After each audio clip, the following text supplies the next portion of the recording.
It's nice to feel the breeze on your skin every once in a while. Hey there, Hildy. How nice to run into you. Same. So, what brings you here? I had a craving for tea, so I came out here to pick some herbs. Tea, huh? I might have to get in on that. Hey, is that a new bracelet? It's different from the one you wore yesterday, right? Oh, this? Yes, a fan of mine gave it to me. She looked up to me as a songstress before she became a soldier, and by sheer coincidence, we ended up assigned to the same army.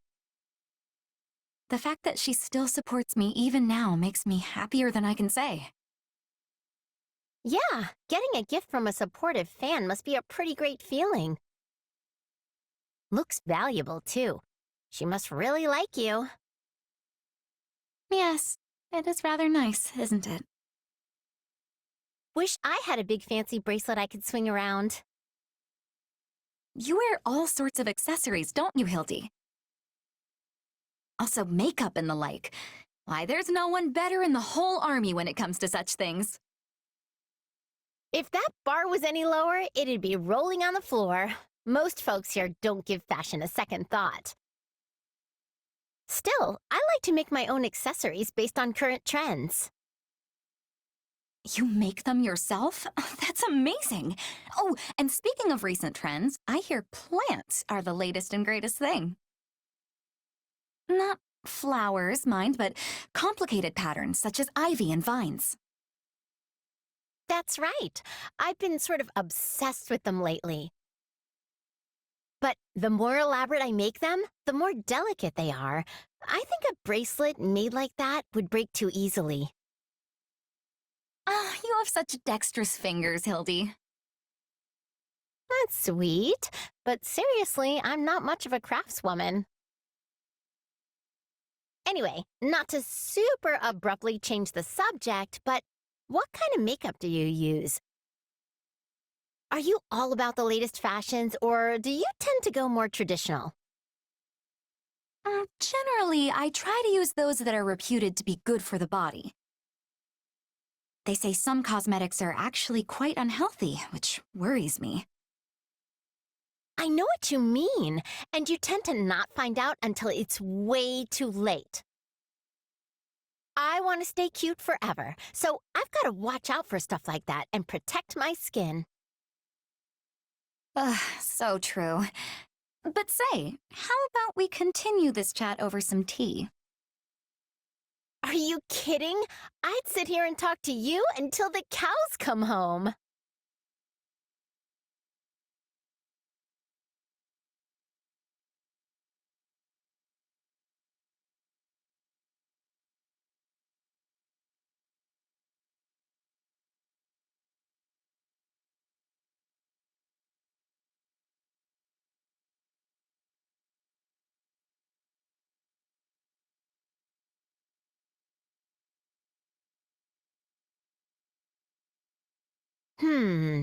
Yeah, something's still not quite right here.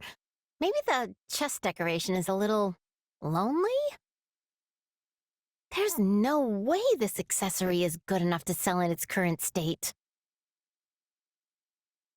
Something wrong, Hildy? Hey, Dorothea. Yeah, I'm actually trying to make a necklace, but it's not going well.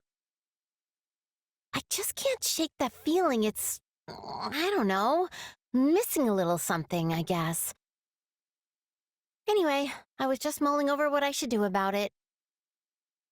Oh, so this is one of your handmade accessories. I've wanted to see one for so long. Might I offer an opinion? Oh, absolutely! Give me the brutal truth. I can handle it.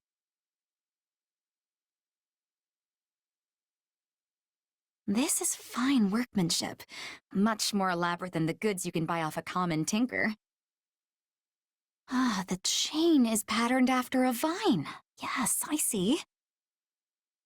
Forgive an amateurish opinion, but what if you were to add some leaves under this floral decoration? If there were a pattern that bridged the flower and the vines, that might lend it the special something you feel like you're missing. You know what? That just might do it. Yeah, I think you're really onto something there, Dorothea. Thanks a million. I'll give it a shot. I'm glad I could help. Oh, but now I'm going to come to you whenever I'm in a pickle about how to fix an accessory, you know. I would be delighted. Say, do you have any interest in actually selling the items you make? Huh? Wait, you think I could sell them? As I said earlier, you rarely see goods of this quality. They could, for example, be used by an opera troupe. Like the Middle Franc Opera Company? Exactly. Stage costumes use all manner of accessories and ornamentations, you know. And once they're seen in such a setting, nobles from near and far will be clamoring to buy them. Dorothea, I love you. I'm so happy I could scream. Actually, maybe we could keep the spirit of our newfound cooperation going. See, someday I actually want to open a school for craftspeople who make accessories like mine. And since you used to work at the opera company, maybe you could help me with the whole businessy side of things. I mean, opera people are pretty good with accessories and stuff, right? So, what do you think? That's wonderful, Hildy. Oh, what ideas you think of. There are few jobs retired opera members can get, which was always a source of worry for the company. So let's definitely return to this conversation in the near future, all right? Oh, I am so glad I met you, Dorothea.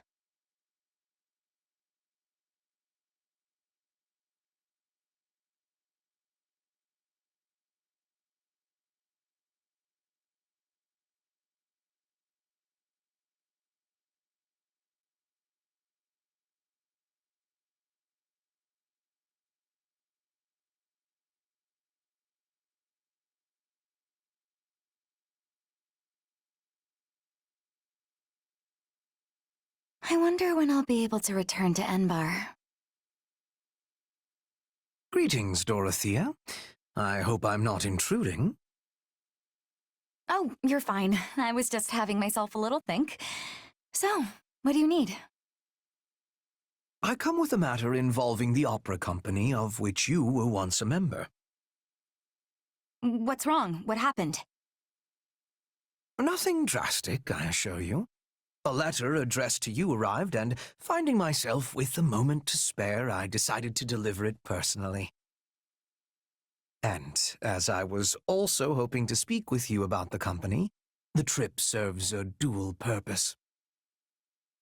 Okay, don't scare me like that, Hubert. I figured something awful had happened since you were coming here in person. My apologies. Let your heart be at ease. Now then, I wish to discuss the matter of your return to the opera company. I'm pretty sure I said I wasn't going back. That is not what I refer to. Well, it is and it isn't. You have no love of violence, and in fact care little enough for it that the mere sight of someone in pain nearly rends your poor heart in two. Further, I am aware that you received numerous invitations to return to the company. Despite that, you continue to remain here on the front lines of the war. I find this choice curious. Okay, that's a fair point. I honestly have given some thought about returning to the company. Touring across the land with them and using music to heal weary hearts sounds wonderful. And if I did make that choice, it would be a different way to help Edelgard and everyone else. You agree, right? Indeed. I should think it terribly useful work. But even so, I can't abandon the actual fight when all of you are still here. The thought of being safe and sound while my friends risk their lives isn't something I'm comfortable with. Does that make sense? It does. And I even share your feelings to a degree. However, we could always summon your opera company to the front so that you could use your diva talents to motivate our troops.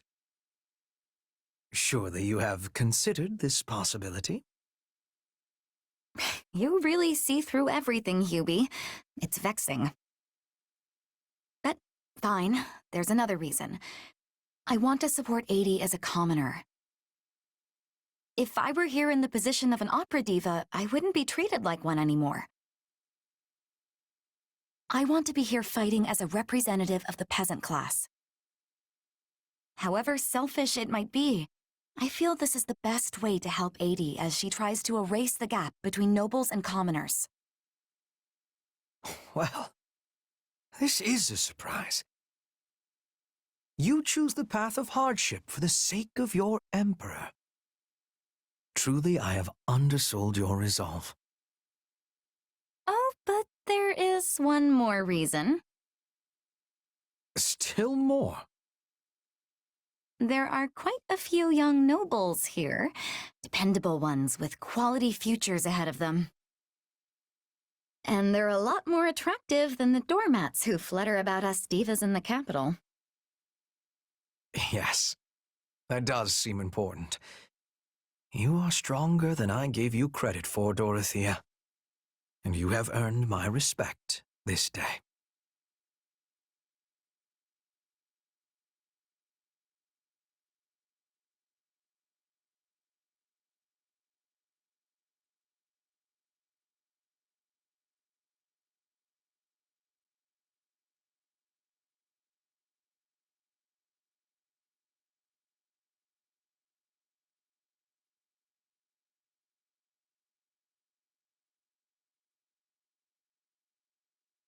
There you are, Lynn.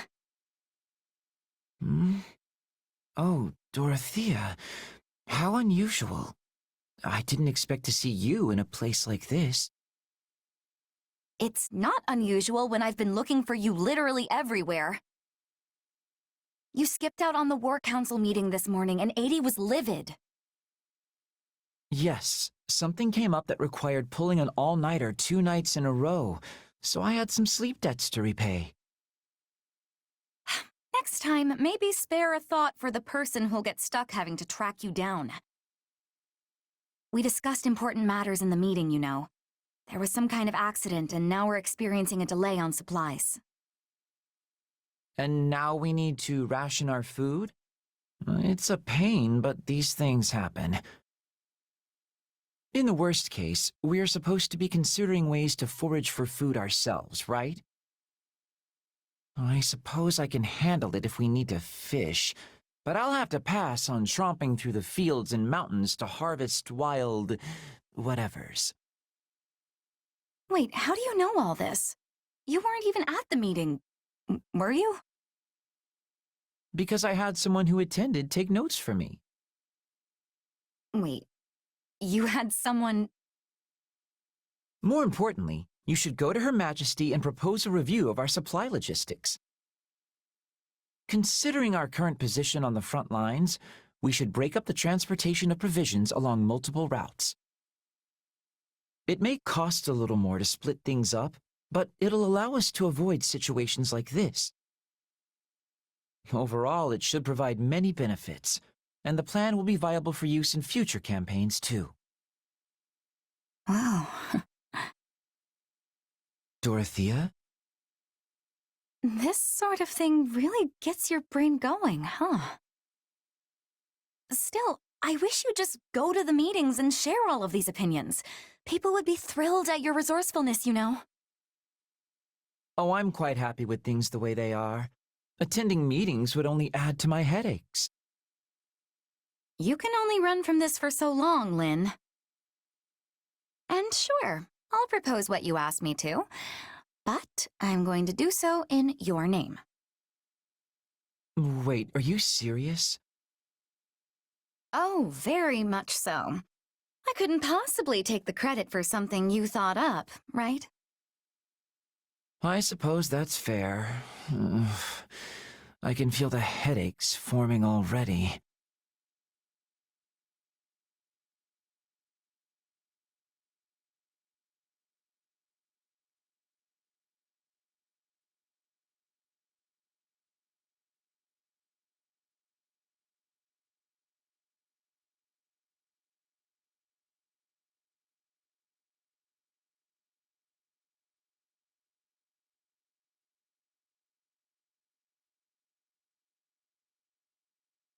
I've been looking for you, Lynn.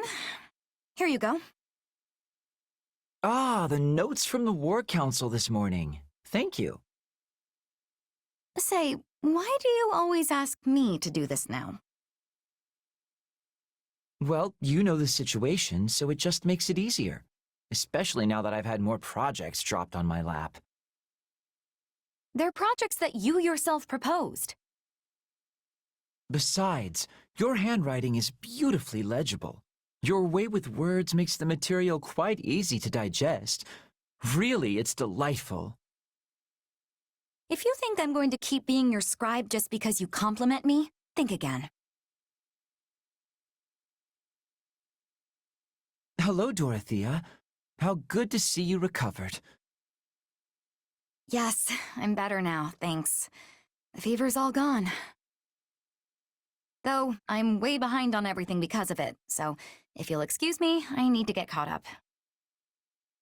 Here. Are these notes? Wait, did you take notes for me the whole time I was recovering? Yes, I summarized any essential information I thought you might need. War councils, scouting reports, that kind of thing. So, this is your handwriting? Like, yours. Why do you look so surprised? You do this exact same thing for me all the time. It's only natural that I'd step in for you during a time of illness. Huh. You really are a strange guy. You know that? You never want to do anything that takes even the slightest effort, even when someone asks. And yet you went to all this trouble for me. So, like I said, you're strange. And a little infuriating. If you say so. Personally, I think everything would be a lot easier if everyone behaved as I do. Actually, that would be great. Our war councils would take 5 minutes a day, tops. And be pointless. Most days we'd probably just have an empty room because no one bothered to show up. Oh no, it would absolutely be like that. You know, I feel like I understand you a little better. Being understood sounds like a bother in its own right. Oh well, I suppose we'll cross that particular bridge when we arrive at it. But for now, I'm afraid I'm quite tired. Of course you are. Well, since I'm all better now, why don't you go ahead and sleep on my behalf? I'll take care of things while you do. Better not. You're still recovering. Oh, and I forgot to mention that I found people to handle all your assigned work. So, take a day off and enjoy a long nap, all right? I wish you were this nice on a regular basis. But despite that, you do have your charms. I'm perfectly happy lacking charms, so don't bother looking for weird new ones in me. Okay, seriously.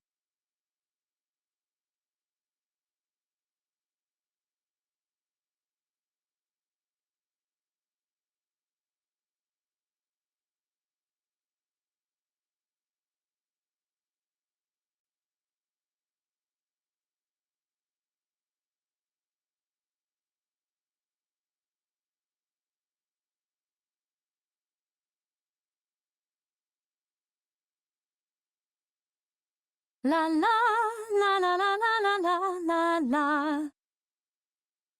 Is that Lady Dorothea? Oh, it is! Hello, Monica. Oh, is something wrong?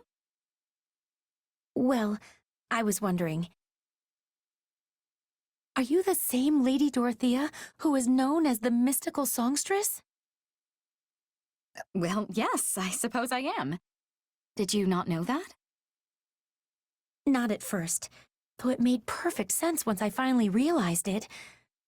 I find it difficult to believe it's really you. Well, I'm certainly not doing a lot of songstressy things here in the army, so I'm not surprised it took you a bit to put two and two together. But it should not have taken me this long. You have the same name, and you carry yourself in the same dignified manner as the Lady Dorothea I saw in the capital. I can't believe you're right in front of me. The excitement is so great I can barely stand. Oh, please, that's all in the past. Now I'm just another one of your allies. No, you're different. There wasn't a girl in the capital who didn't want to be you. I spent years trying to find a ticket to one of your performances. But when I finally found one, I ended up in a seat where I couldn't see the stage very well. It was so far back, I could barely even make out your face, or the rest of you for that matter. That's likely why I failed to recognize you at first. Well, I'm certainly pleased you came to see me, and I'm sorry the seat was less than ideal. Oh, but the costumes and stagecraft were more gorgeous and stirring than I ever could have imagined. Your songs captivated me. They reached out from the center of the stage, all the way back to me in my little corner of the opera house. Just thinking about it puts a smile on my face. You were a more passionate listener than I would have imagined, Monica. Moni? Still with me? Oh, my apologies, Lady Dorothea. I was sort of carried off by a wave of memories there. It's fine, but, can we maybe stop with all of the lady stuff? I find it a little unsettling. Well, all right, Dorothea. You know, I'm somewhat surprised you didn't return to the opera company once the war broke out. You're not the only one. Adie and I being classmates was a big part of why I stayed, but suffice it to say that a lot happened, and now I'm here. It's a great honor to fight alongside you, Lady Dorothea. Maybe I should just return the favor and start calling you Lady Monica.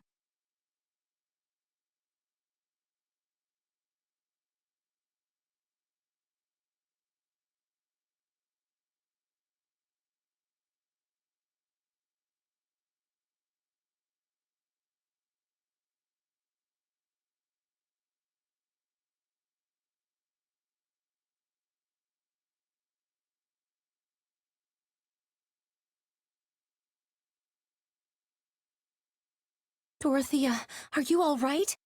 I heard you were injured in our latest battle. I'm fine. I can't say the same for my clothes, but at least my body will heal up quickly. Oh, what a relief.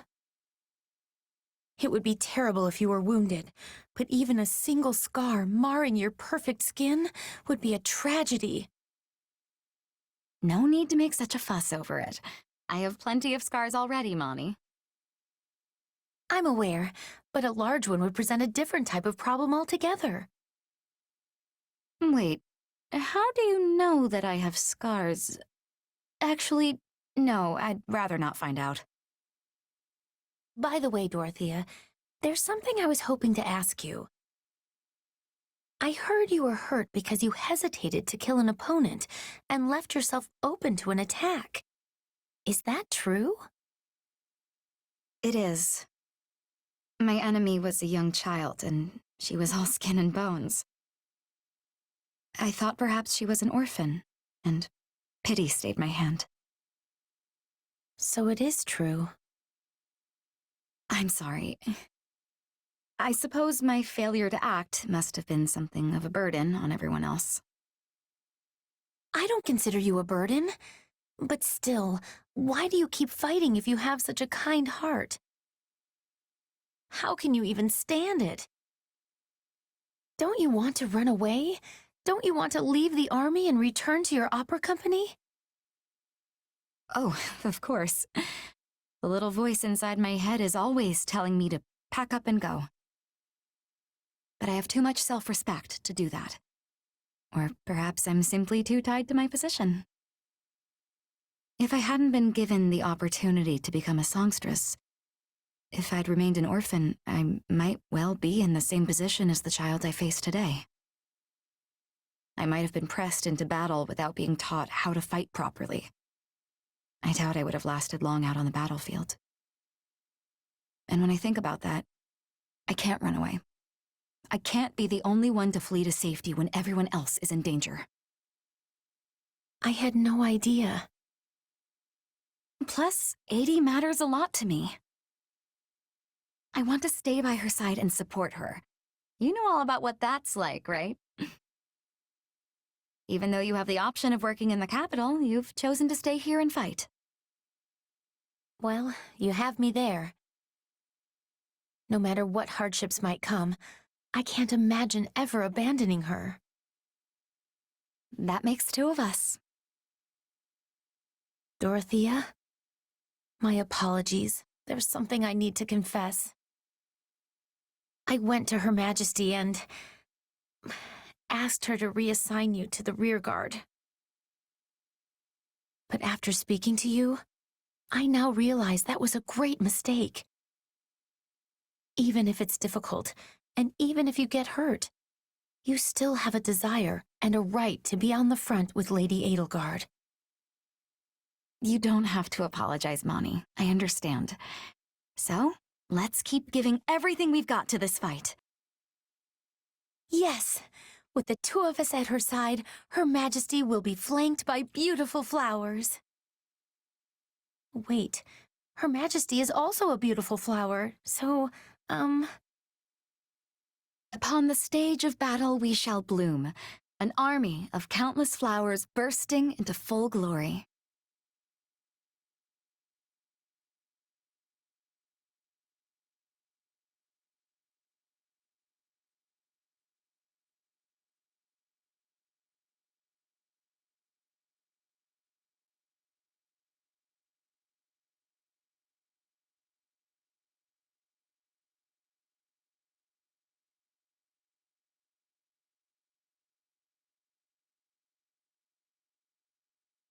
Oh, it feels wonderful to be out on the town again.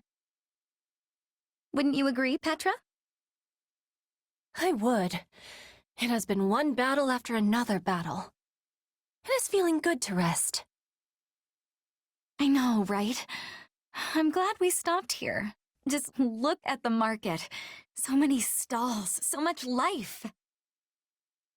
This town must have been sending many soldiers to the war. I was thinking it would be filled with gloom. But the townsfolk are keeping high spirits. This is a good thing. Commoners are a lot more resilient than you think. It doesn't matter if there are arrows whizzing by their shops or if there's a new lord to serve. They know how to adapt and carry on.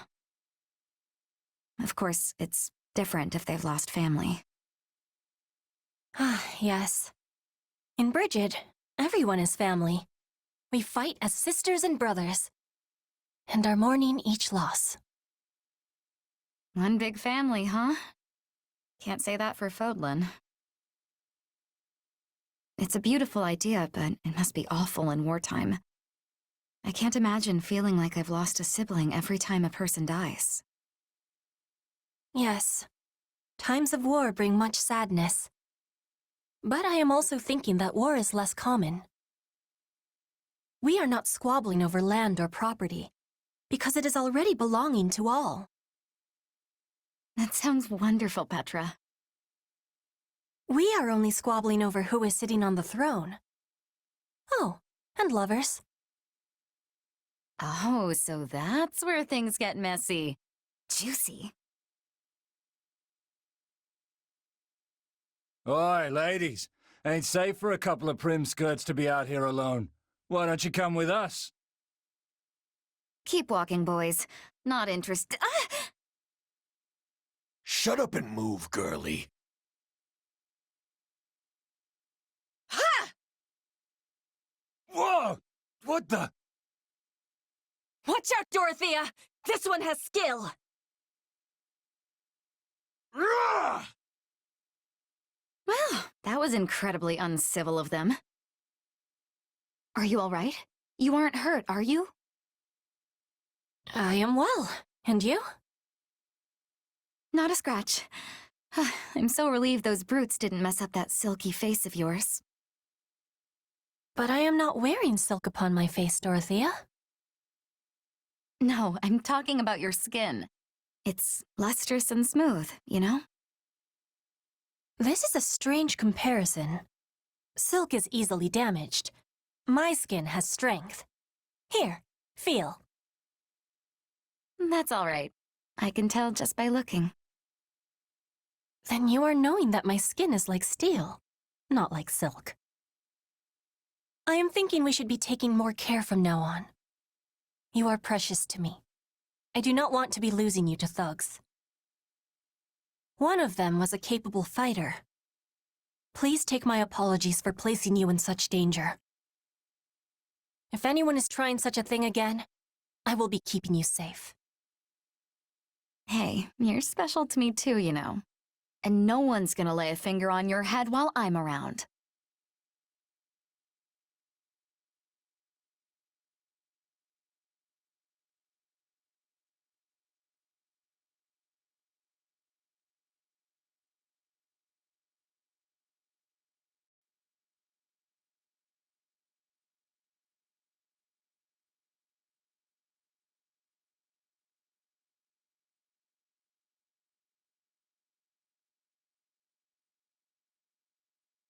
Ah, Ferdinand. I hadn't realized you'd returned to the palace. Yes, here I am.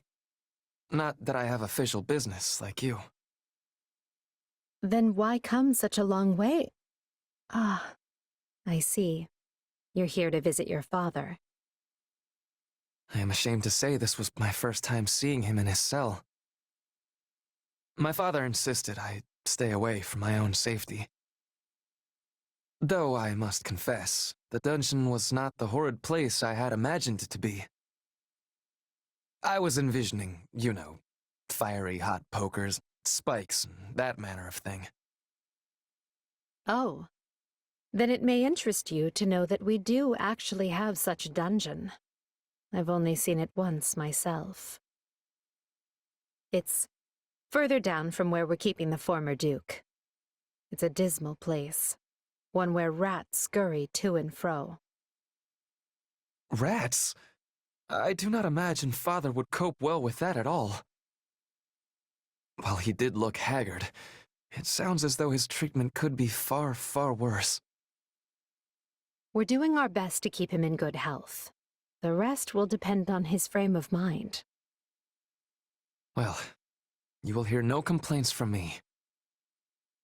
I care only that he is kept alive and given a fair trial, and that his punishment fits the crime, of course. You'd better speed things along then, because Hubert is quickly losing patience. A fact of which I am very well aware.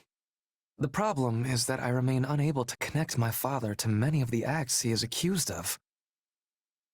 Perhaps you're wasting your time.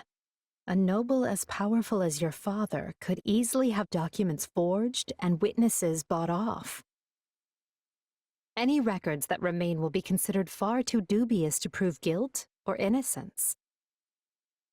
Another fact I am very much aware of.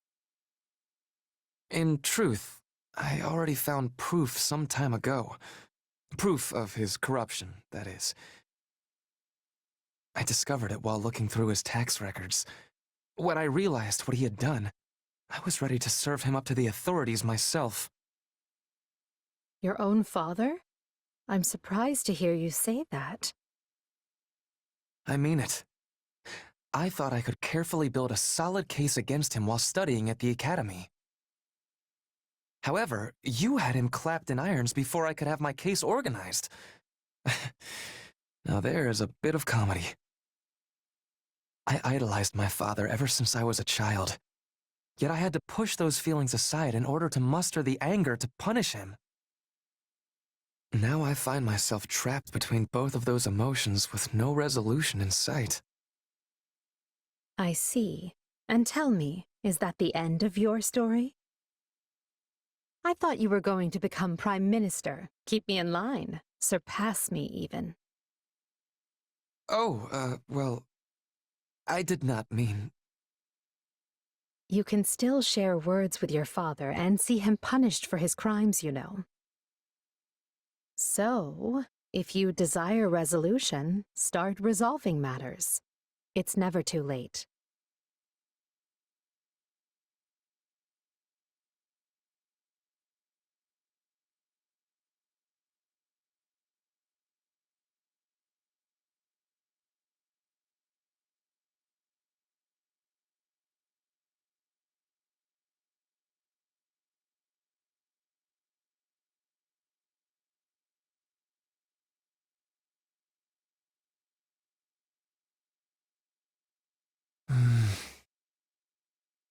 You're in better spirits than I expected. You look at least 2 shades less pale than you did after the battle at Fort Merceus. Oh, but your majesty does enjoy telling it like it is. Would it be the end of you to show a little compassion? No. Then you would just be pitying me, and I do not know which is worse. Regardless, I am well. Thank you for noticing. Ask of me what you will, and I shall see it done. I don't need anything from you, Ferdinand, or at least not in that way. Just give me your usual effort, and that should be enough to get us through the upcoming battle. You can count on me. Point me at a foe, and I will dispatch them with all haste. I cannot afford to die now, or my page in the history books will end in a most horrid fashion. Plagued by the guilt of striking down his father, Ferdinand welcomed the cold embrace of death on the battlefield. Or some such hogwash. Yes, I killed my father, and I would be a liar if I said it did not wound me nearly beyond reckoning. But I will not hate myself for it. It was the correct choice. I did the right thing. Well, don't feel too bad. Imagine what they would write about me if we lose this war. Despite her futile attempts to wrest power from the Prime Minister, the Emperor's people turned against her and her life ended in abject failure. The end. I know exactly what the world would say of me, which is why I have no intention of losing. I will not permit such a thing to happen. If ever my life were to be weighed against yours, I would gladly perish in ignominy if it meant keeping you alive and well. What? Did I say something amusing? No, it's just... You're so strong, so proud. If all the world's nobles were like you, there would be no need to dismantle the aristocracy. That's all. I know it's a futile thought. Nothing is futile. Though even I must admit it seems to be so, given the circumstances. Still, you vastly underestimate the potential of the aristocracy. For generations, our ancestors worked hand in hand, sharing knowledge and wisdom to administer our great land and ensure it was well protected. They acquired knowledge of the region and developed good policies to rule it, and in doing so, they earned the trust of the people. We cannot throw away everything they have built. It would be folly. Of course not. What do you take me for? I'm dismantling the aristocracy, not their legacy. The common folk will take up the torch and carry on. Do you believe they are ready? No matter how gifted they may be, they are only commoners. In order to replace the nobility, they need to be educated. Wait a moment. I see your plan now. You intend to establish a school. One that is not merely for nobles and wealthy merchant children, like the Officers' Academy once was. A school where anyone can enroll, regardless of wealth or standing, and get an education rivaling that of any noble. Ferdinand? I cannot begin to guess where that idea sprung from, but this is exactly why I need you beside me as we shape the future of Adrestia. You mean to say that you did not actually... So I was... Well, it is nice to be needed.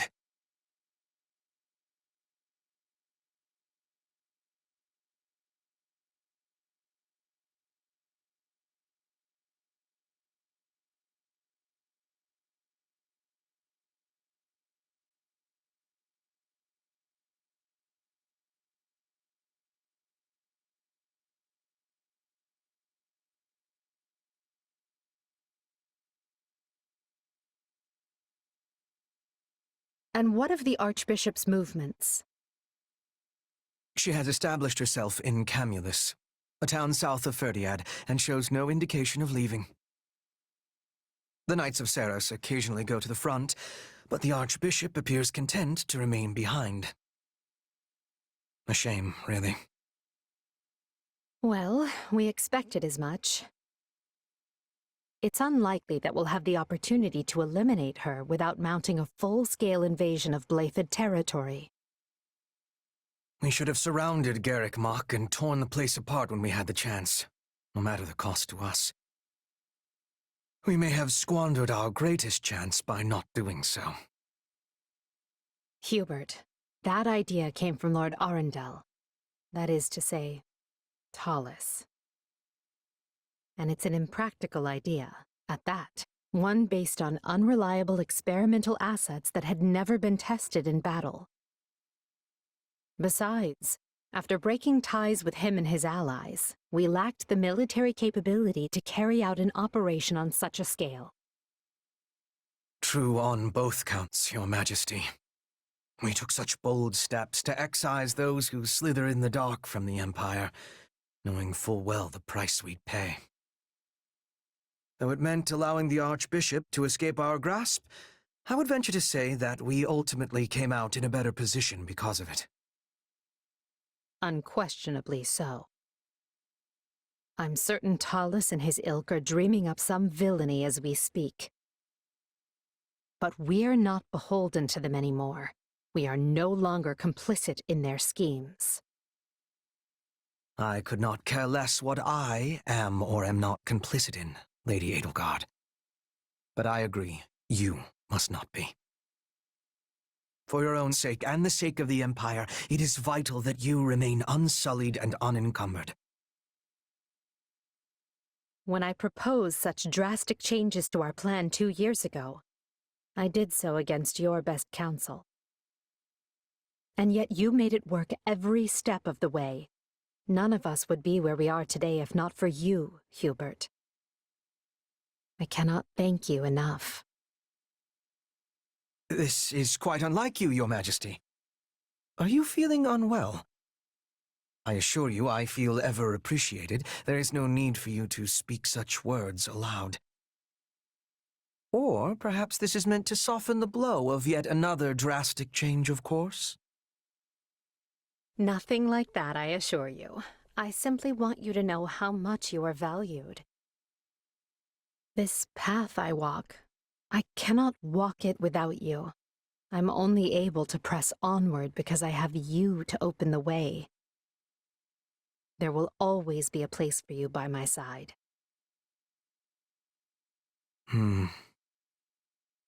Are you certain there are no changes you wish to inform me of? I must insist that you hide nothing from me. What? But I just said I'm not... Hubert, are you truly so incapable of accepting a simple word of thanks?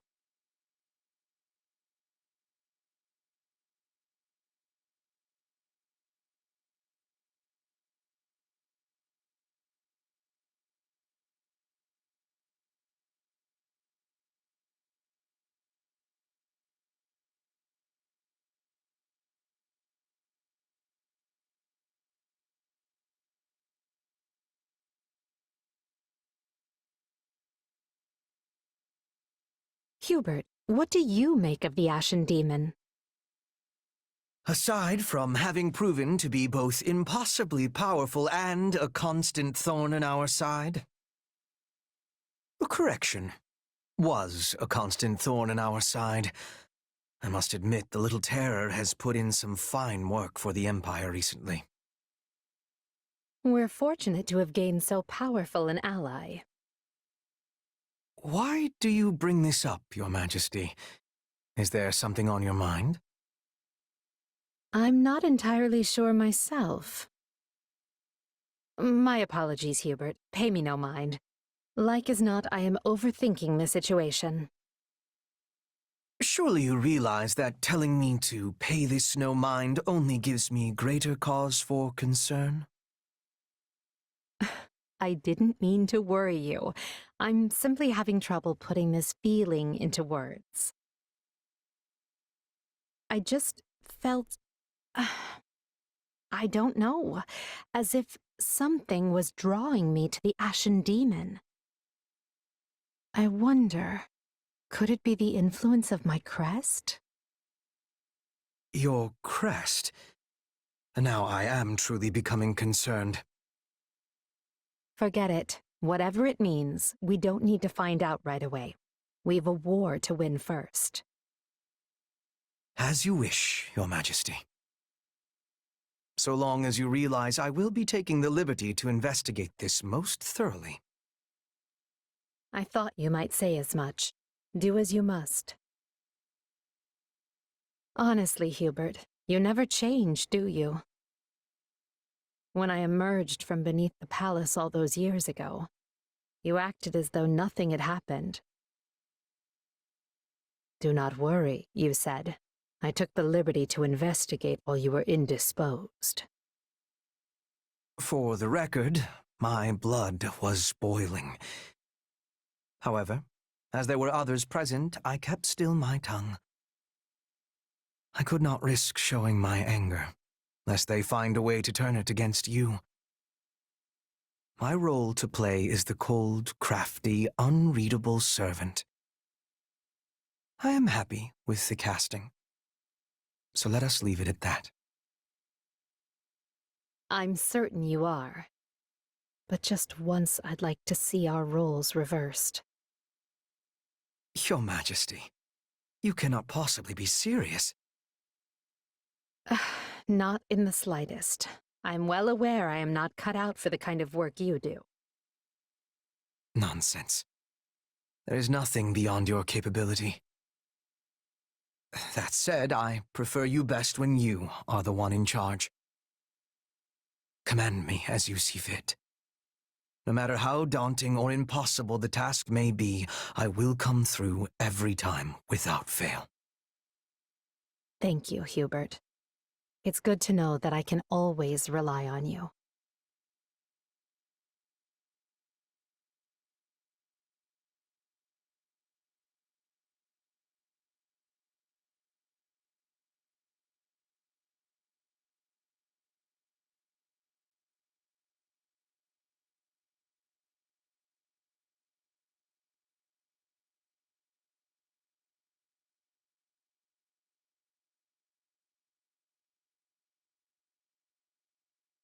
Now here's a rare sight. Since when do you read tactics manuals? Do you miss your days at the Officers' Academy? There's nothing to miss. No, because I seem to recall everyone being in awe of their incredibly talented combat professor. I had big plans for you after you were assigned to us, but then the Academy was forced to close its doors. Still, you played a small but critical role.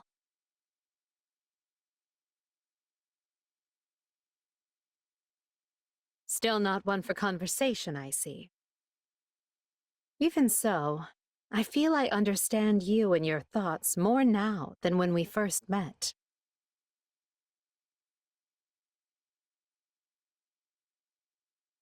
You see, that silence of yours just said, I don't need you to know me.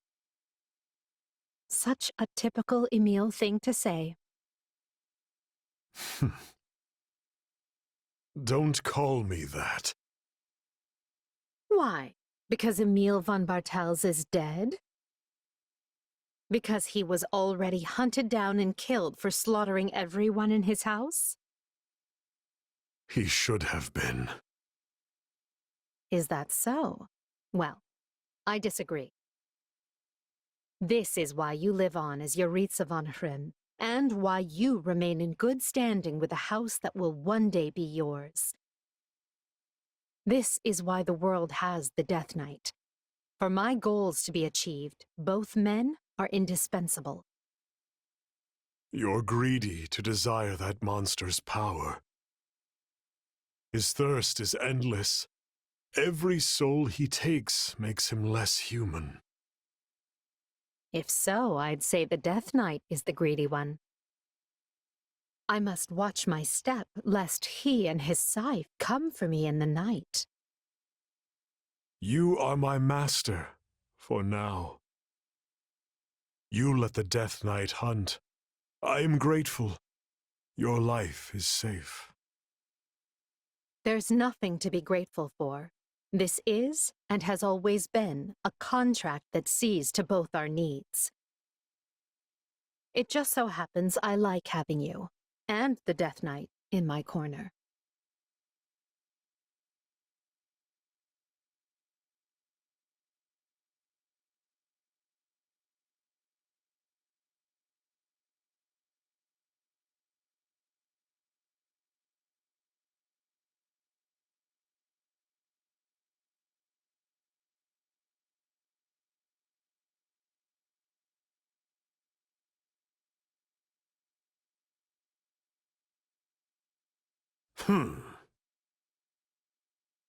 Bored, are we?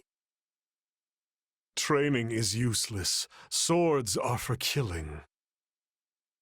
I can see why you'd find it vexing. To you, real battles are a source of sustenance. It's easy to forget how some people welcome this war, especially the Death Knight. Without the war, I would just be killing someone less deserving. When it ends, our contract expires. Then I face my punishment. You're still adamant about that? I agree that, circumstances aside, a crime like yours warrants some kind of punishment. But there are other ways to go about it. For example, you could atone for your sins by doing good in the world. Or is anything less than perdition off the table? It's not as if the members of House Bartels were completely innocent, after all.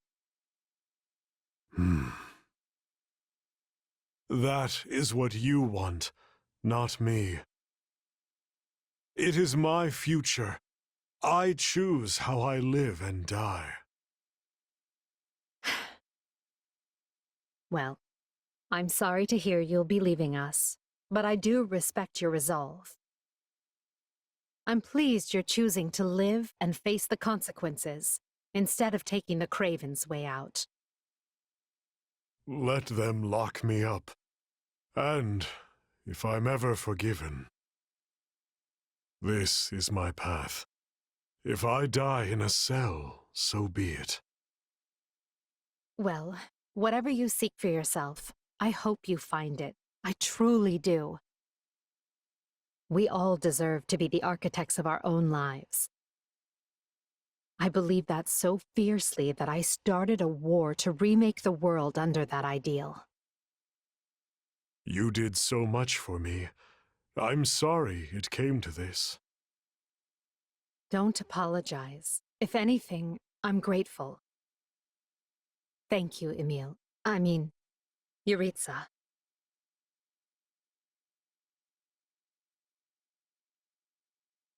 Ah, so I won't get scolded for saying the wrong name? That's a step forward. Whatever you and I expect from tomorrow, we have to keep fighting for it. Are you with me? I am.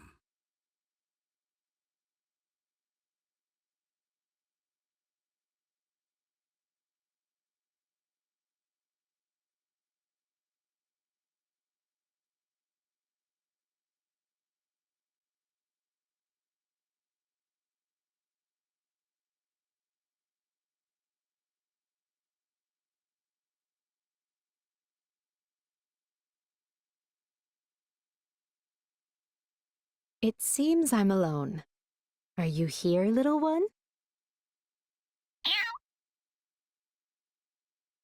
Aw, were you waiting for me? Well, you're a good kitty, aren't you?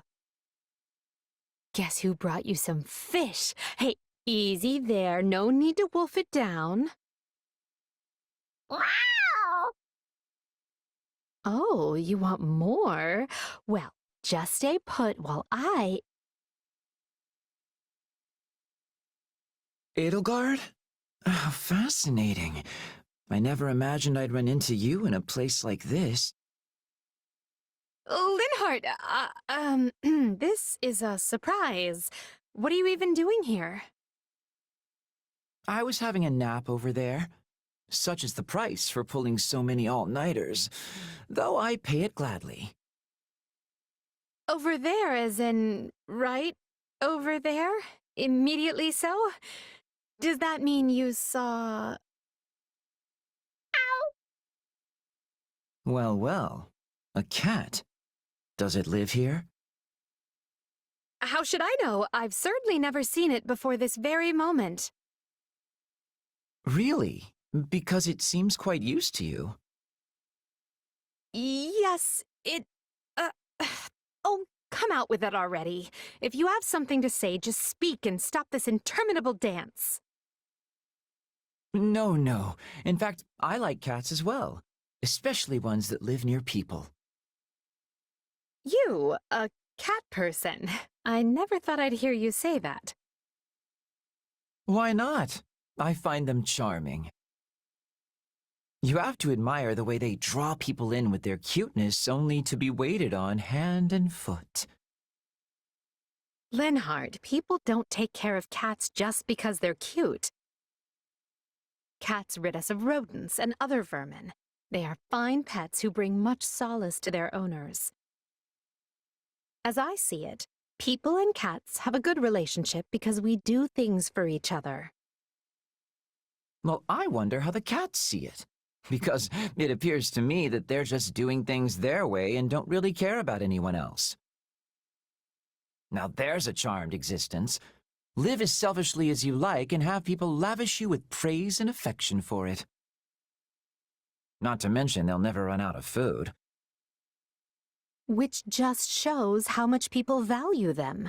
What does it matter if they're being selfish?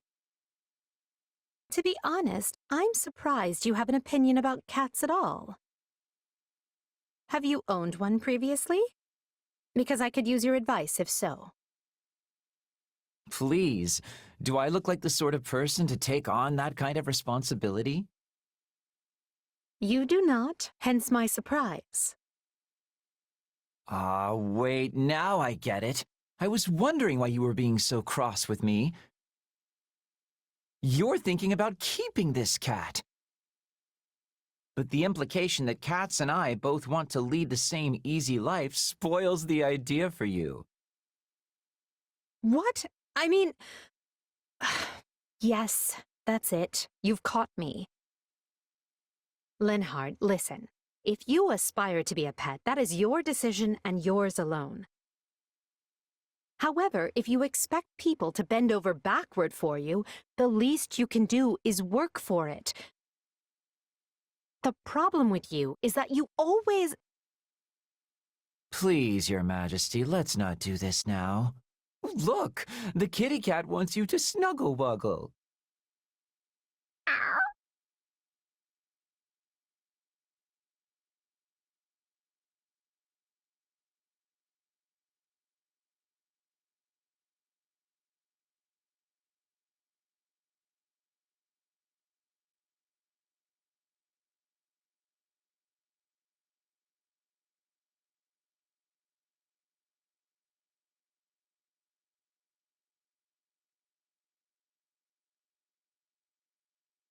Ah, what a lovely breeze. Truly, there is nothing so liberating as the great outdoors. Your Majesty, Hubert is looking for you. My apologies. I didn't realize you were resting. I only stepped out for a bit of fresh air. I'll be ready to return shortly. Oh no! Please don't rush back on my account. I am more than happy to keep Hubert occupied in the meantime. Please, Your Majesty, enjoy yourself. I'll simply tell him I failed to find you. Ah, and are you cold? I can bring you a coat and some hot tea. I appreciate the concern, Monica, but I'm quite all right. But while you're here, there is something I must tell you. Why are you staring at me, Your Majesty? Is there something on my face? I was only going to say how fortunate we are to have you with us. Those who slither in the dark had you in their clutches. In another world, we might have lost you to them forever.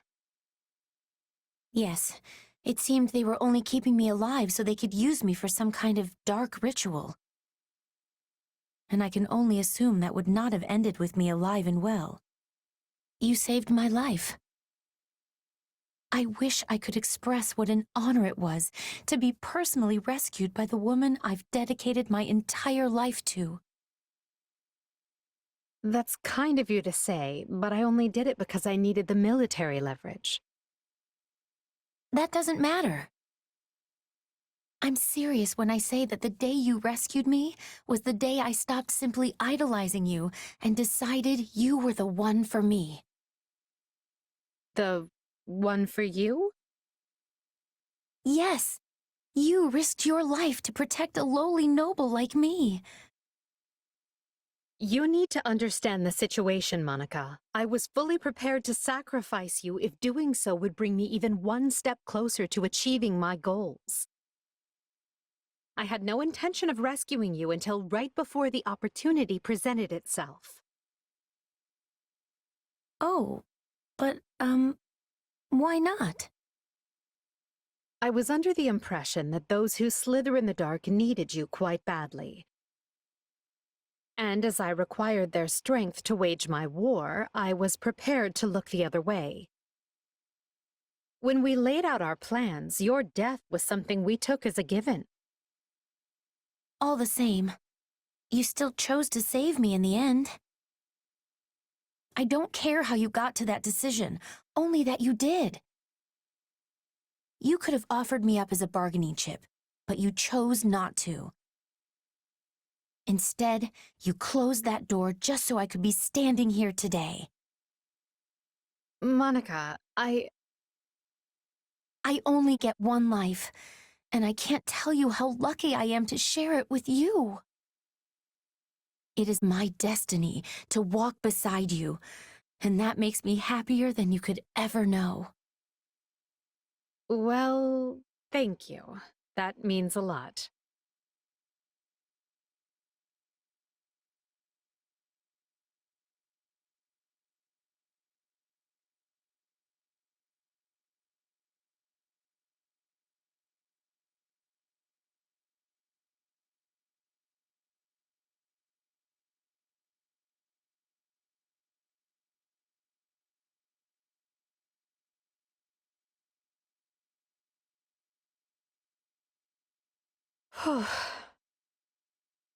You must be exhausted, Your Majesty.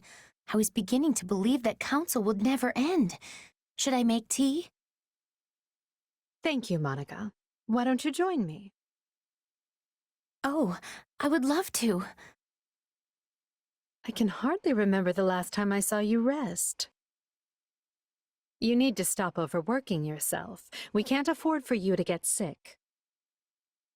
Her Majesty has invited me to tea, and she's worried about my health? Oh, this is the greatest day of my humble life. Come now, I've always cared for your well-being, and it's not as if we never have tea together. Oh, I'm aware.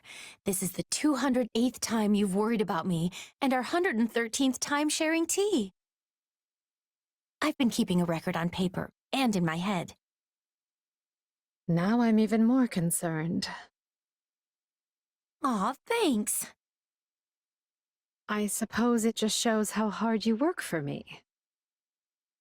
I hope you feel I do enough in return. If there is anything you need, don't hesitate to ask. Truly? You'd really listen to my request? Your Majesty is actually willing to make Monica von Ox's impossible wish come true? Well, let's keep the wishes within the realm of the plausible, if you please. All right. In that case, may I... Oh, this is so disrespectful. May I hold you in my embrace?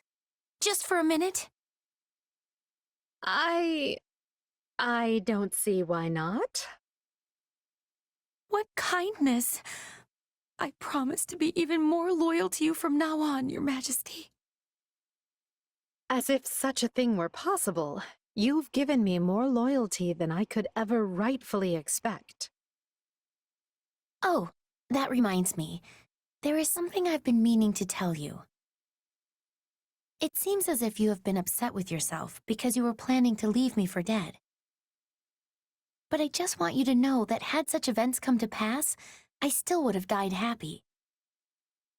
I would have been at peace because I helped you achieve your vision. Well, I should go see to that tea. She really is something else. I knew she was strong, yet she always finds new ways to surprise me. Thank you, Monica.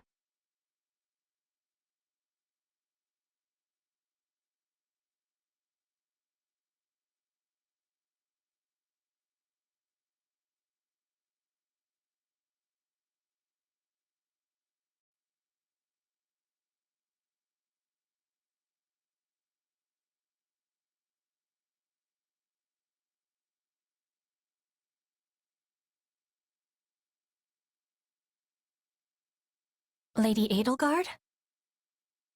I'm sorry, Petra. Am I interrupting?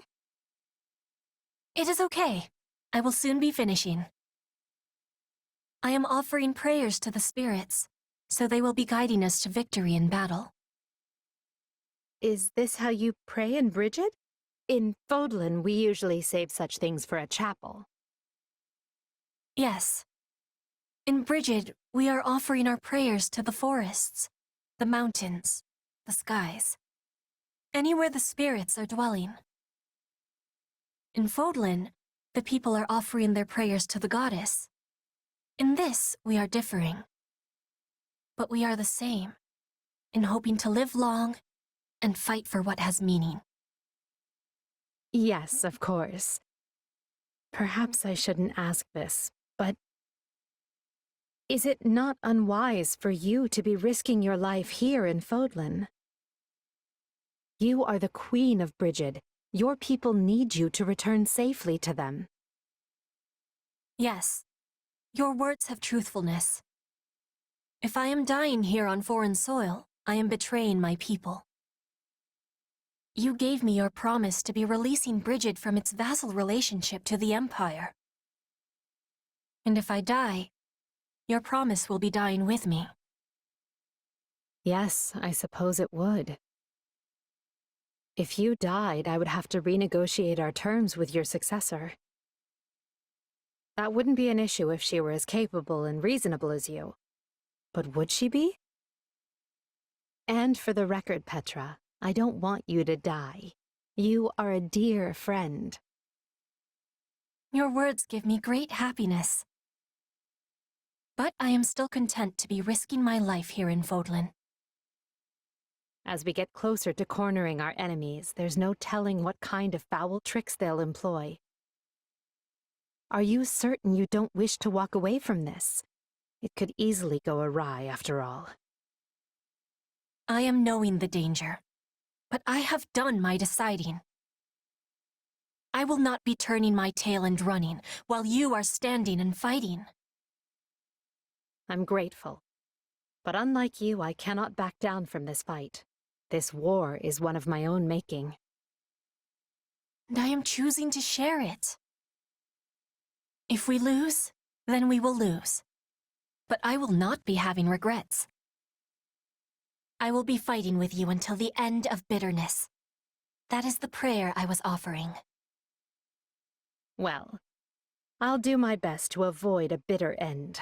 Regardless, you have my thanks, Petra. Your resolve humbles me, but also gives me strength. You are the Emperor. I am the Queen. Our relationship is not one that is usual. Not everyone can be standing on equal feet with you. This is something only I can be doing. And so, I will continue standing by your side. Let no one say the Queen of Brigid is not gracious and noble. But I do hope we never turn into a couple of stuffy royals who insist on doing everything by the book. I have trust that you will never be letting that happen.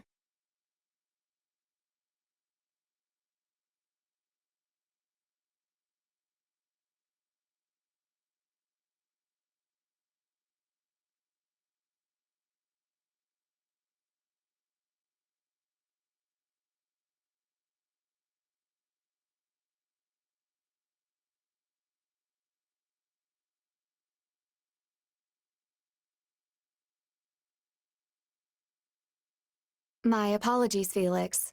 Am I getting in the way of your work? No, I just finished up. What do you need? I picked this up on the training grounds. I think it might be yours. Hey, that's my brother's spur. I thought I'd lost it. I ran around asking all the knights who it belonged to. The royal crest made it seem important. You really should take better care of it. Didn't Glenn receive this as a gift from the late king? Yup. Don't shrug me off like that. I am surprised. You never struck me as the type to keep such a memento with you. Guess I thought it might come in handy someday. Whatever you say. Just make sure you don't misplace it again. Ingrid, wait. Yes? You should have it. Excuse me? Absolutely not. I could never accept something so precious. When my brother was appointed by the king, who do you think he told first? It wasn't me or my father. It was you. So take it. But If you want the truth, I always planned to give it to you anyway. I just never found the right time. Well, if you insist, then I accept. Thank you, Felix. But don't get the wrong idea. I'm not doing this so you can go drown yourself in grief. Oh, I am very much aware. I know full well how much you detest such displays of sentimentality. I should get going. I have a meeting to attend. Farewell, Felix.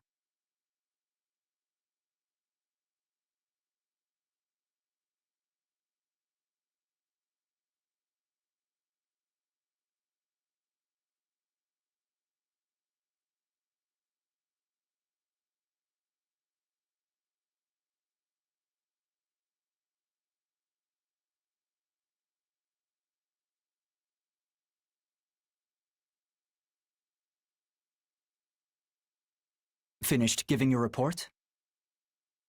Yes. I hope you were not waiting too long. Did you need me for something? Need is a strong word. I just wanted to commend you. I heard that last fight was brutal, but you made it out alive. None of us expected it to evolve into such an arduous battle. We were only supposed to be dealing with some bandits. So you weren't injured? I'm fine. So is everyone else in the unit, thankfully. Though even in the darkest moments, I never lost hope. All thanks to this. My brother's spur? You're telling me that hunk of steel helped you? Perhaps not in a practical sense, but it certainly bolstered my spirits. This spur symbolizes Glenn's pride and sense of duty, things he fought for to his dying breath. I couldn't very well give up while I carried something with that much meaning. It gave me the courage to keep fighting. I don't get it. It's all well and good to remember the dead, but sentimentality will get you killed. All the tears in the world couldn't bring them back after all. You have always viewed the world in such stark terms. It might even be one of your strengths. But one day, you will learn that emotions and sentimentality are also a strength, not a curse. So the dead can help the living? Interesting idea.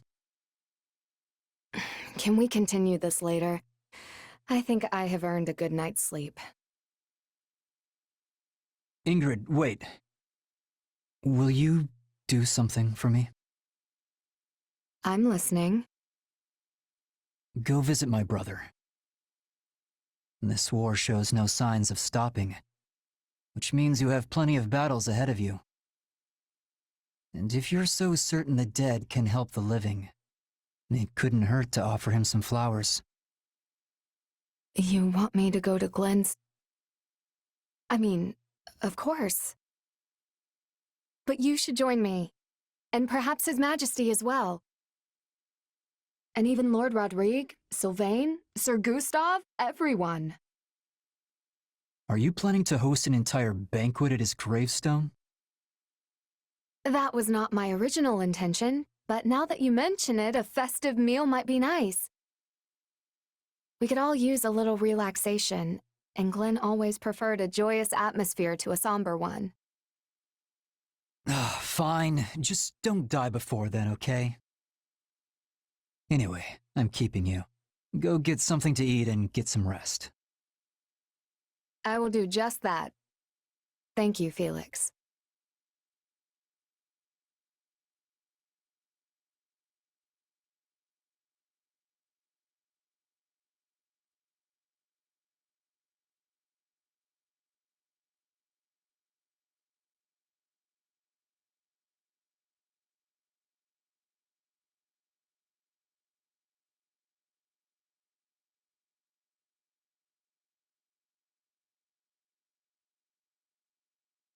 Mercedes, good. I need your help.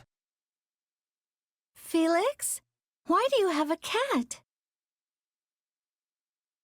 Picked it up? Yes, I can see that, but... Oh no! Its little leg is hurt! Here, let me have it. I may be able to heal it with magic. There, it should be fine now. Thanks. Sorry for the trouble. Oh, it's no trouble at all. Though I must admit, you're the last person I expected to bring me an injured kitten. It reminds me of how my little brother once took in a cat when we were young.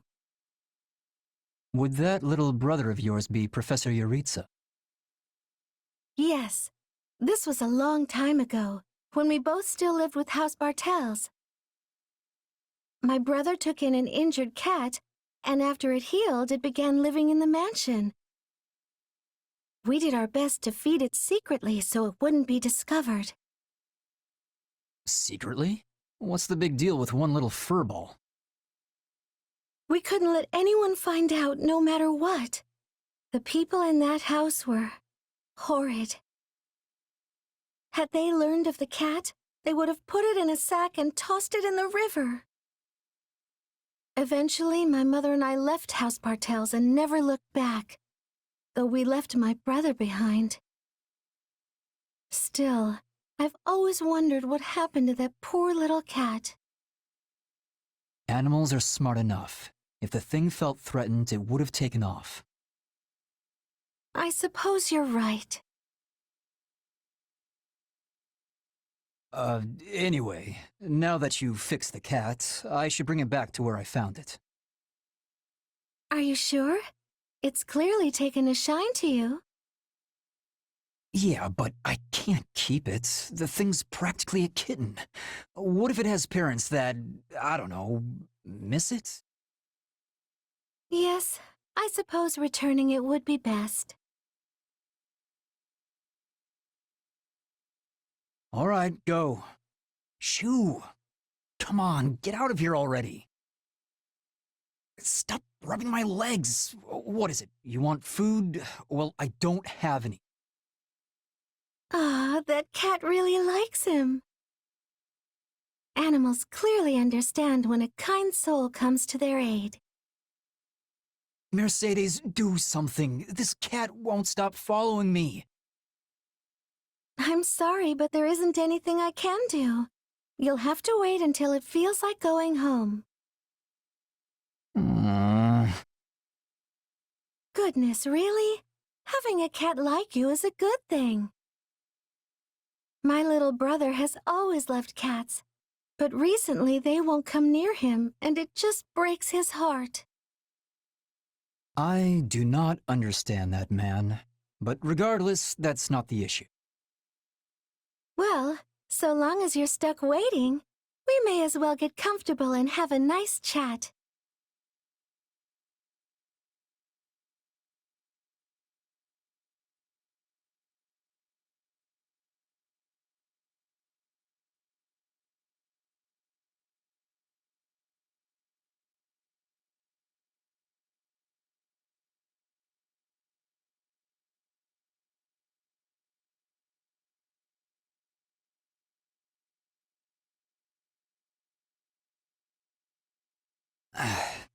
Go ahead. Oh boy! But wait, if I eat that, what are you gonna eat? I'll buy something from one of the merchants outside. But that costs money! This is my second helping. Or maybe third. I can't remember. Anyway, if anyone's gonna be paying for extra food, it should be me. In that case, I'll take you up on... Wait, was that thunder? Nope. Just my stomach. Sorry to scare you. I tell ya, I can't wait for this war to be over so I can eat as much as I want. Look, skipping a full portion won't kill me. Why don't you take half? Wow! You mean it? Thanks a bunch, meat buddy. Meat buddy? Wait, is that me? Yeah, you love it as much as I do, so that makes us meat buddies. Whatever you say. Hey, I've got an idea. If there isn't enough to go around, we should go hunting. That way everyone can have their fill. That's actually not a bad idea. I know! Come on, we'll hit up the nearby forest. Petra says there's a ton of game there. Just so happens I have some free time on my hands, so let me finish my lunch and I'll be ready. All right! Meat buddies are unstoppable! Wait, you forgot your food! He really is something.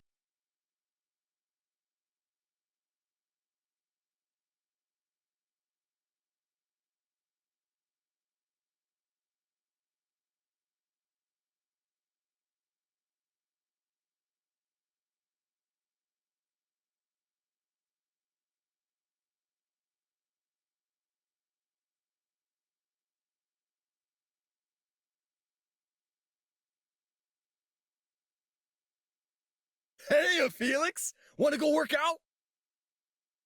Quiet! You'll give away my position. Oops. Sorry. Didn't realize you were hunting.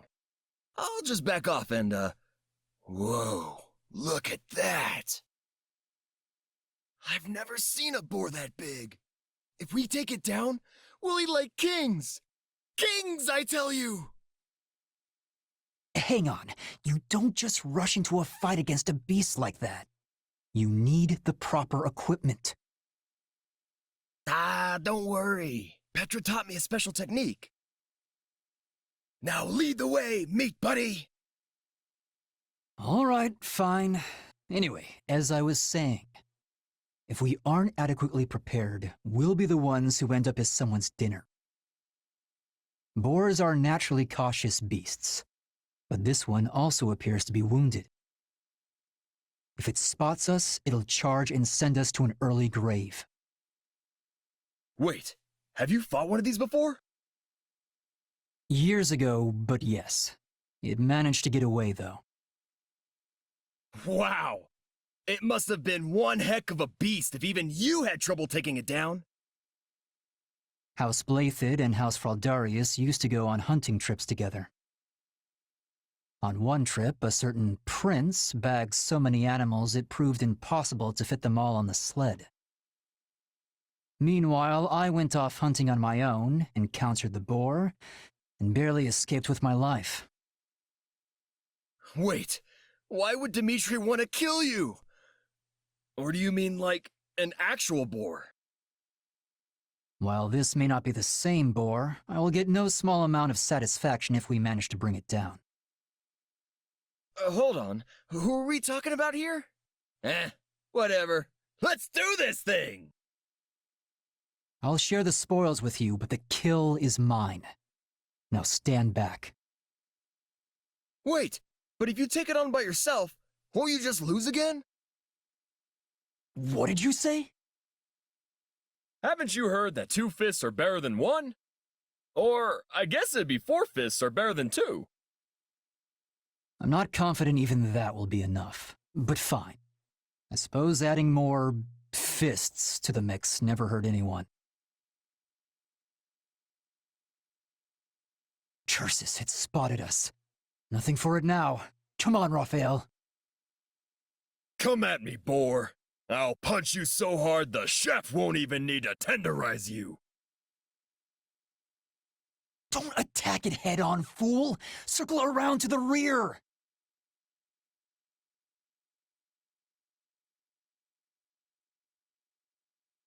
Yeah! We did it! I can't believe we took it down so quickly. Told you this was a 4-fist job. I guess you did. Maybe there's something to this whole working with friends thing after all. Aw, you called me your friend. Took you long enough. Cram it. We need help carrying this back, so let's go find some extra hands. Felix, what up?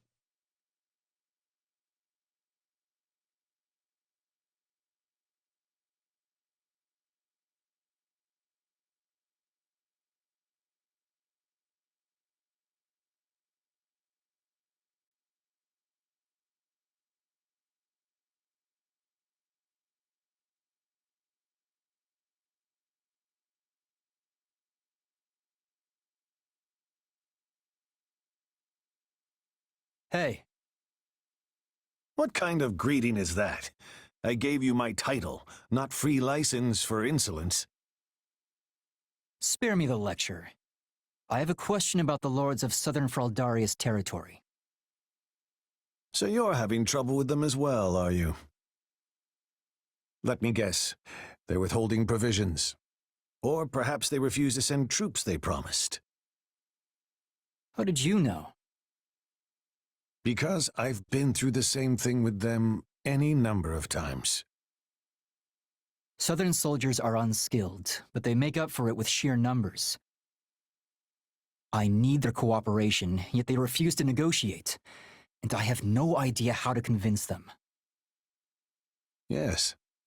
I imagine they're dealing with their own issues. And what issues would those be? When they refused to send reinforcements for the invasion of Sreng, it was because the lords were embroiled in a succession dispute. If one house sent soldiers, the others would pounce on the opportunity to move against them. But mere letters could never have told you something like that. So you went around to each territory personally? Yes. Though considering we're presently on war footing, doing so now would be unwise. Well, that's hardly helpful, but I'll take it into consideration and see what I can do. Something funny? Just thinking that you've grown into a fine duke. Were you expecting me to fail? You're the one who gave me the title, after all. True. But I inherited the role when I was much older than you. You're doing extremely well for your age. It seems I raised two very capable sons. Don't tell me you're glorifying Glenn's death again. Felix. I've been walking in your footsteps, serving our king and leading an army of knights. After all that, I thought maybe I'd come to understand you a bit better. But I still can't stomach what you said that day. Looks like I overstepped yet again. Perhaps the two of us will never see eye to eye. If Glenn were alive, I half suspect he'd say I was being childish.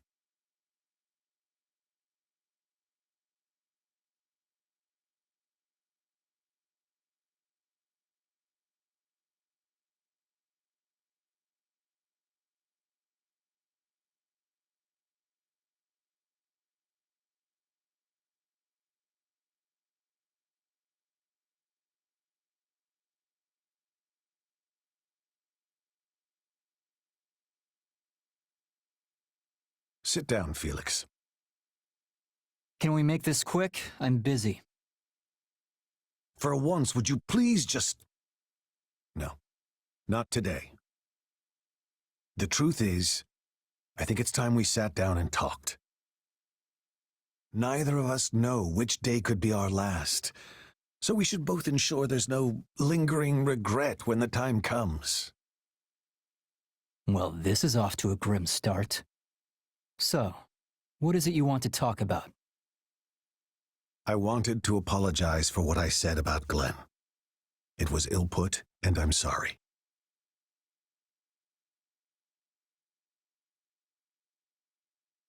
I should never have said such a thing in your presence. If you're going to explain yourself, I suppose I can make the time to hear you out. Thank you. Then I will not mince words. I, too, was mortified by Glenn's death. Yet he perished a hero. He chose that life for himself, and he chose that death. He fought to protect the future of Fargus and his friend, until his dying breath. As his father, I felt I had to acknowledge that choice. And how are you so sure it was his choice? Neither of us really knows what he was thinking. The boar might have an inkling, but all he goes on about is how he caused Glenn's death. You're right. I don't know for certain. But I know what I would have done had I been there. And you, Felix, what would your choice have been? Would you have abandoned His Majesty to save yourself? Or would you have chosen to fight until death claimed you? I myself would have safeguarded His Majesty at all costs. I know that it wasn't in Glenn's nature to flee either. It's always about courage or cowardice with you. I wouldn't have chosen anything. When your life's on the line, you don't have time to think about that stuff. Only act. I would have fought with my own will, in whatever way I thought best. And I would have made sure we both survived. You always want to have it both ways. Still, I take pride in that determination of yours. Had I been there, I doubt I could have summoned the resolve to strive for such a victory. More likely, I would have been satisfied merely to die in the defense of my liege. I can understand that way of thinking. In fact, I always have. But I still couldn't stomach Glenn's death being glorified. And I'm sorry for that, Felix. Truly. It's all right. And I'm glad we talked. Also, you said we shouldn't leave regrets behind, so... I'm sorry, too. For hitting you back then, I mean. I'm sorry, Father. You know, I'd almost forgotten about that. It hurt, too. more than any blow I've received in battle. Oh, shut up. I said I was sorry. Now, if we're done here, I'm leaving.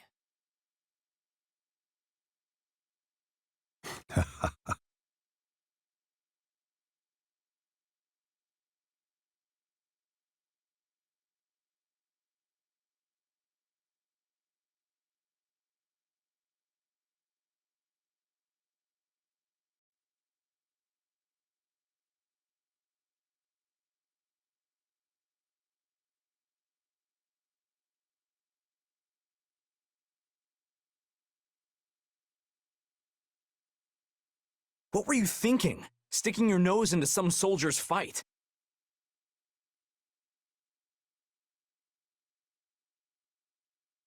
You have a lot of growing up to do if you're still throwing yourself in the middle of random brawls like that. Keep this up, and House Fraldarius' reputation will be rolling in the mud with you. Not to mention how it reflects poorly on His Majesty, considering he's the one who made you a duke.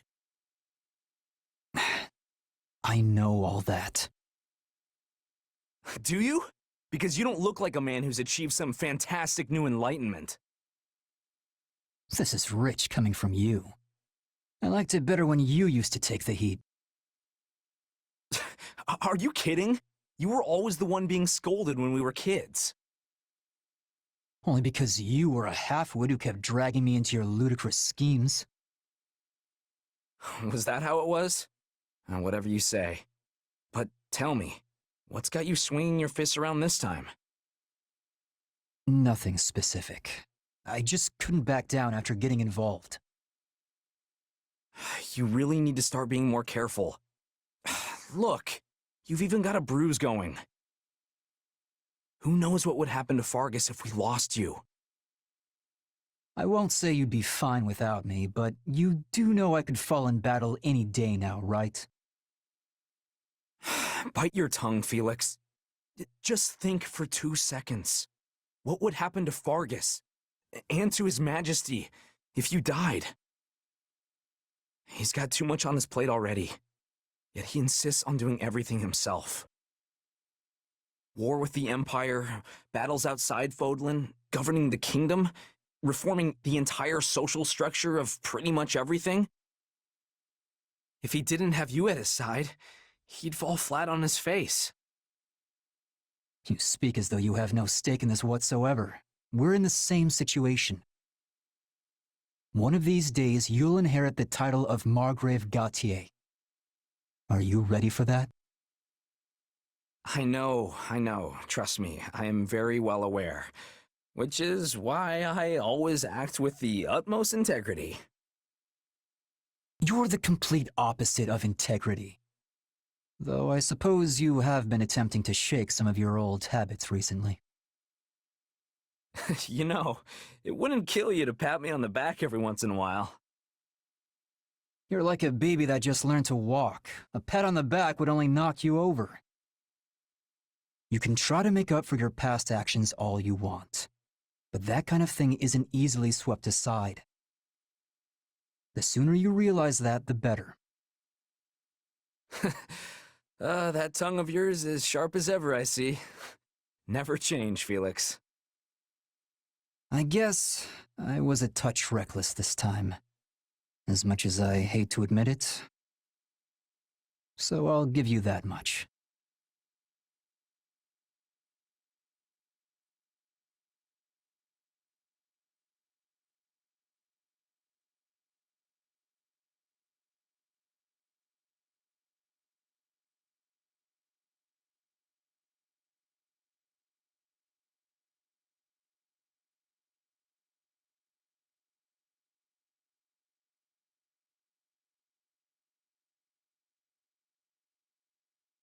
There you are, Felix. Why didn't you tell me? Tell you what? About the fight you got into the other day with those soldiers. Oh, that. Don't worry, I won't do it again. One of my men told me the whole story of what actually went down.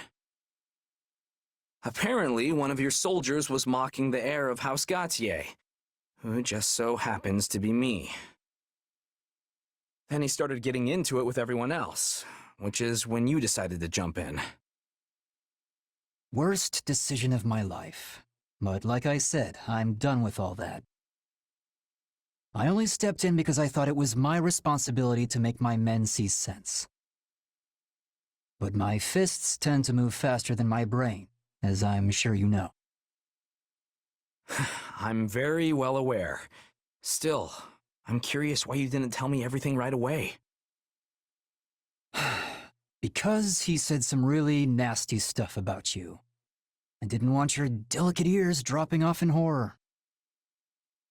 Okay, now I'm even more curious. Anyway, sorry for tearing into you without knowing the full story. No, I'm the one who should apologize. I can't let personal life influence business, even if it does concern you. You shouldn't worry about it. People speaking poorly about me is something of a regular occurrence. And honestly, I deserve every last bit of it. I was a real scoundrel in my younger days. Caused a whole lot of people a whole lot of headaches. That kind of talk isn't your fault or your soldiers' fault. The blame lies squarely with the man I used to be. So, why didn't you do something about that man when you were younger? It was just...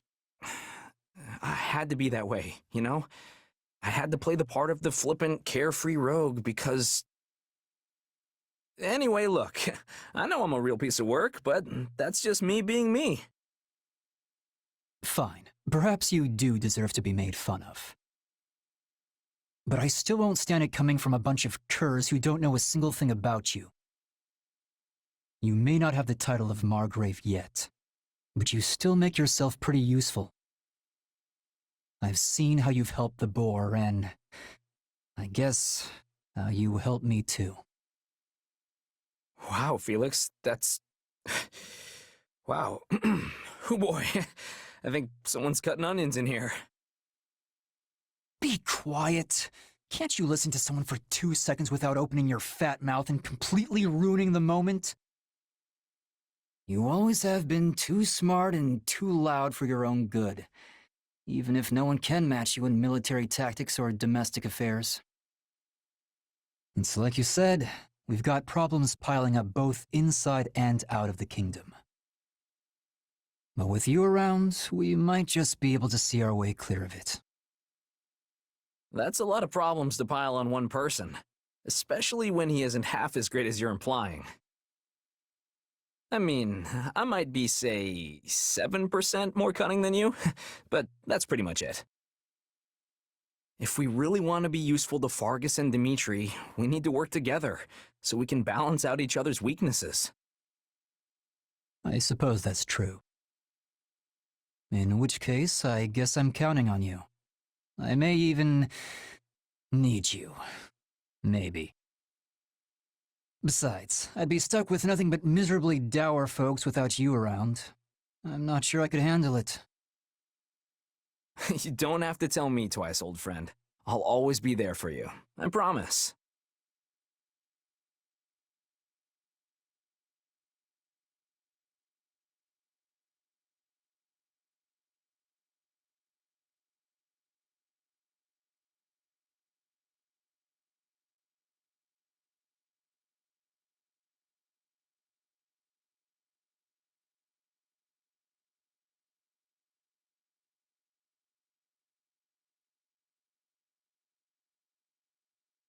So when it comes to precedent, that is the situation.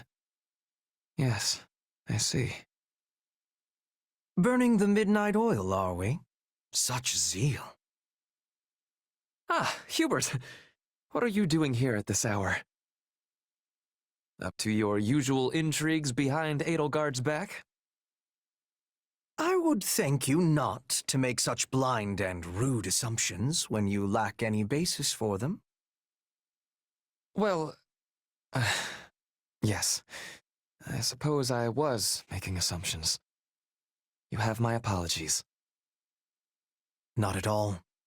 I am, in truth, up to my usual intrigues, so your amends are quite unnecessary. Oh, all right then. Hold a moment. You were? In any event, what are you reading with such vigorous intent? Listen to me, Hubert. A book of past judicial precedent, is it? Ah, and specifically concerning the prosecution of nobles. Yes. I have a mind to settle matters with my father. The letter of the law considers rebellion a capital crime, but practically speaking, that is not the case. Members of the nobility are especially likely to be granted clemency, and all the more so in recent years. Yes, they expiate their guilt by surrendering peerage, providing assets and information, and leaning on the strength of their past meritorious deeds. In short, the nobility make full use of every excuse available to hold tight to their miserable lives. One could pluck off their arms and legs and leave them to fester in the dankest of prisons, and they would still come wriggling back to the surface. So long as they are permitted to live, that is. Like with the former Marquis Vestra? That one did not serve his emperor properly, and acted in a manner easily construed as treasonous. This is incontrovertible fact. Go on. Sadly, he resisted arrest and lost his life in the unfortunate incident that ensued. His guilt, or innocence, on the matter of treason will remain forever shrouded in mystery. That sounds like a careful bit of sophistry to me. It appears to anyone with half a mind that you thought him guilty and had him executed. As a noble, he should have been judged in public, as is right and proper, no? So long as they are permitted to live, the noble creature struggles desperately to continue doing so. Such is ever their nature. Which is precisely why I am investigating precedent, in order to block any means by which my father could escape justice. I will not allow him to stage a comeback. I will see my father properly judged for his crimes. But could you, if matters came to that? I wonder. It is not a question of can or cannot. The man will be dealt with, and by my hand. I could never forgive myself otherwise. Not as the inheritor of the title of Duke Eyre, nor as the one to succeed him as Prime Minister. It is for Her Majesty to decide such things. However, if it proves to be in Her Majesty's interest, I suspect this resolve of yours will be most welcome.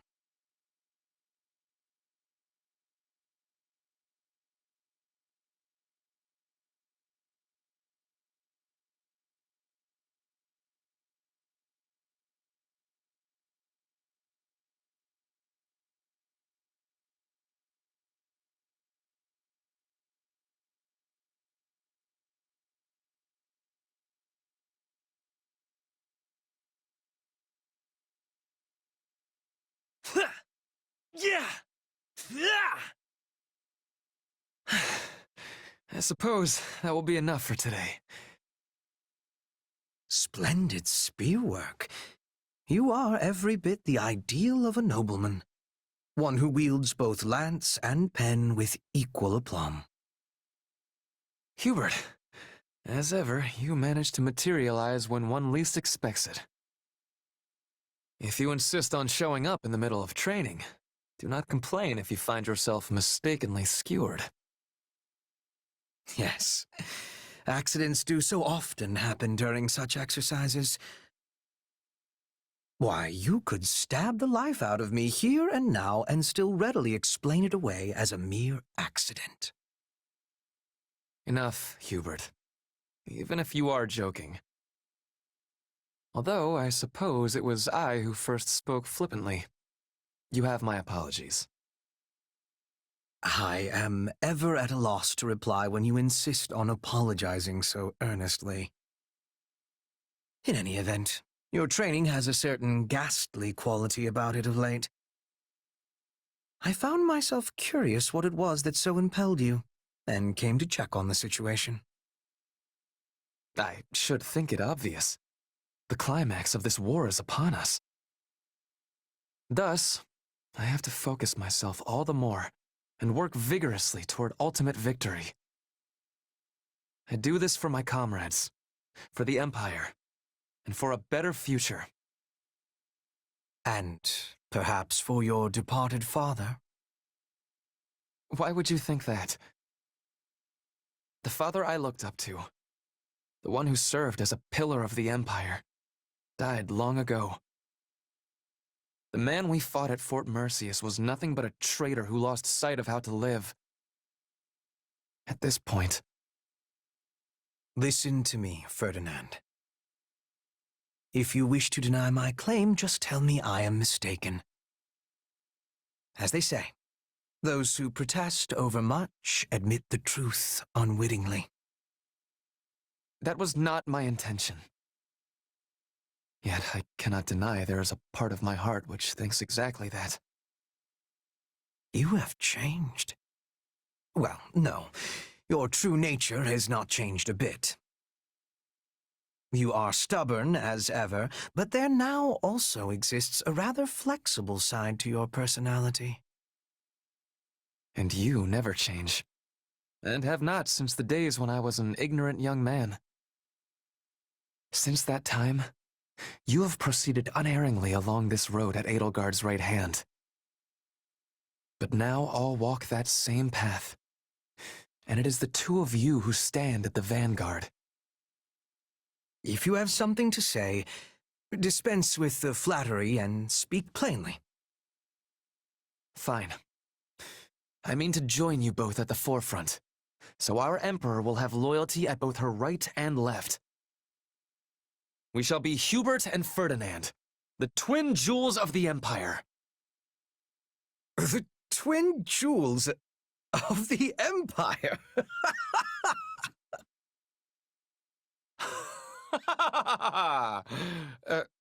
Was it truly so amusing?